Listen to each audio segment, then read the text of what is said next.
இதெல்லாம் வந்து வடிவியல் வடிவங்கள். இந்த வடிவங்கள் வந்து நம்ம மேக்ஸின்னு எடுத்துக்கிட்டோம் அப்படின்னா வெறும் ஃபார்முலாஸ், ஈக்குவேஷன்ஸ் மட்டும்தான் நம்ம பார்த்துருப்போம். ஆனால் இந்த மாதிரியும் கூட மாணவர்களோட கற்பனை திறனை வளர்க்கும்படியாக கணிதத்தில் இருக்கிற அந்த பாடங்கள் தான் இந்த வடிவியல் வடிவங்கள். சரி, இதன் மூலம் இது எதுக்கு நம்ம பயன்படுத்துகிறோம் அப்படின்னா, நிறைய ஆடை வடிவமைப்பு, அதுக்கப்புறம் ஆடை வடிவமைப்புகள், அதுக்கப்புறம் வந்து நிறைய டிசைன், வீட்டில் டைல்ஸ்லலாம் நம்ம டிசைன் பண்ணுவோம் இல்லையா, அந்த டிசைனுக்கு, அதுக்கப்புறம் ஆபரணங்களில் நம்ம வந்து நகைகள்லாம் செய்யும்போது அதுக்குரிய வடிவமைப்புகளுக்கெல்லாம் இது ரொம்ப முக்கியத்துவம் வாய்ந்ததாக அமையுது.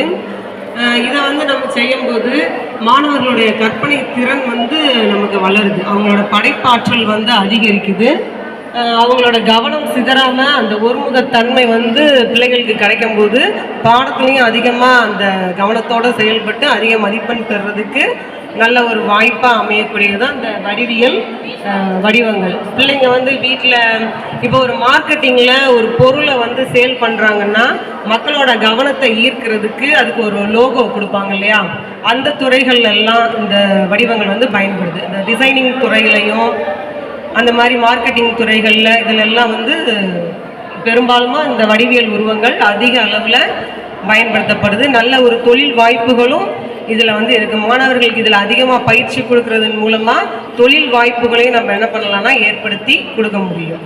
சரி, இதன் மூலமாக மாணவர்கள் வந்து இந்த டிவி, சினிமான்னு சொல்லி நேரத்தை செலவழிக்காமல் இதில் அவங்க கவனத்தை செலுத்தும் போது அவங்களுக்குள்ளே இருக்கிற அந்த திறமைகள் வெளியே வர்றதுக்கும் இந்த வடிவியல் உருவங்கள் ரொம்ப முக்கியமாக நம்ம பார்க்குறோம்.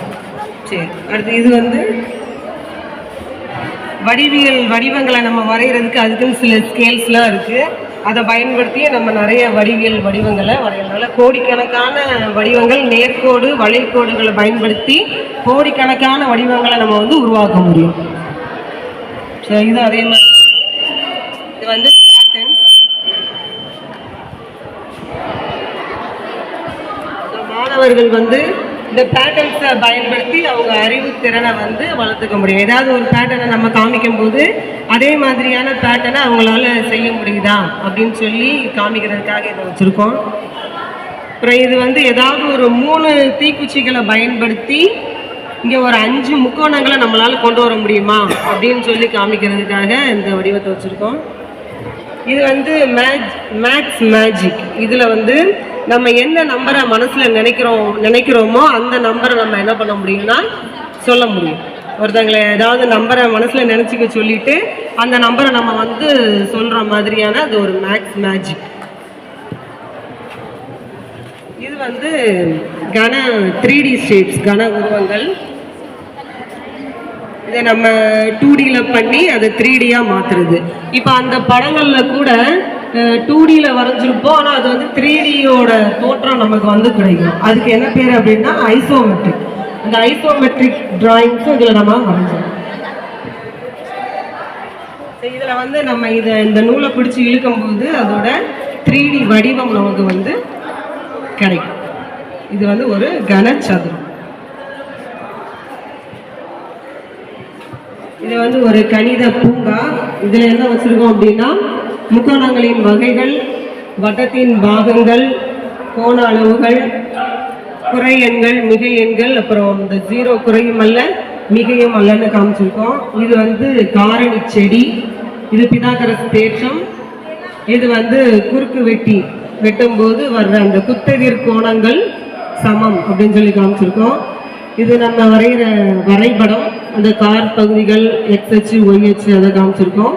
இங்கே வந்து முக்கோணத்தின் வகைகள், செங்கோணம், விரிகோணம், குறுங்கோணம், நேர்கோணம், இதெல்லாம் இந்த கணித பூங்காவில் நாங்கள் அமைச்சிருக்கோம். அதுக்கப்புறம் இது வந்து பிதாகரஸ் தேற்றத்தோட ஒரு மாதிரி வடிவம்.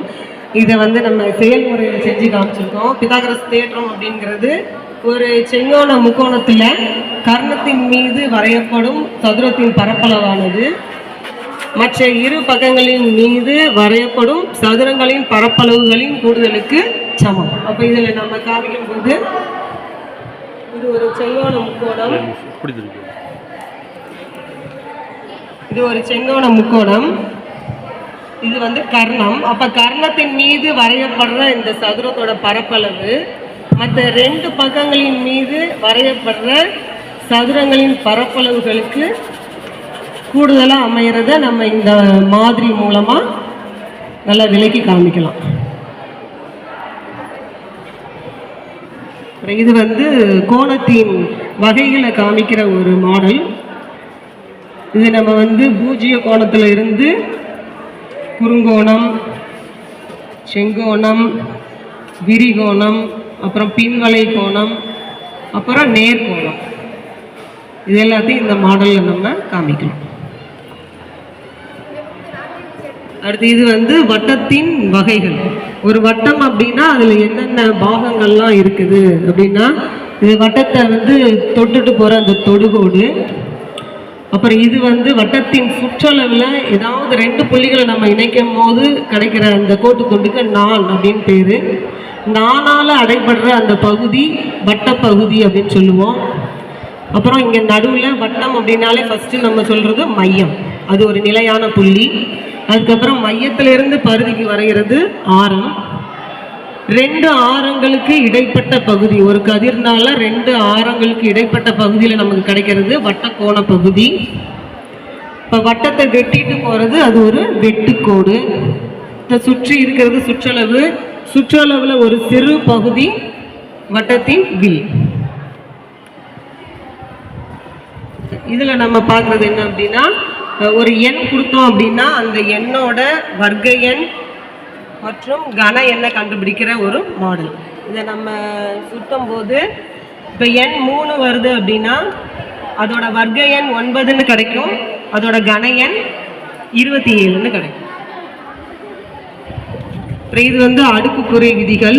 இப்போ மாணவர்களுக்கு நம்ம கற்றுக் கொடுக்கும்போது இப்போ நிறைய அடுக்குக்குறி விதிகள்லாம் அவங்க படிப்பாங்க. இப்போ அடுக்குக்கு அடுக்கு இருந்தது அப்படின்னா அந்த அடுக்குகளை நம்ம பெருக்கணும் அப்படின்னு சொல்லி இந்த மாணவர்களுக்கு கற்றுக் கொடுக்கணும். அப்போ a power m the whole power m அப்படின்னா ஏ பவர் எம்என், அந்த மாதிரி அடுக்குக்குறி விதிகளை விவரிக்கிற ஒரு மாதிரி. நன்றி.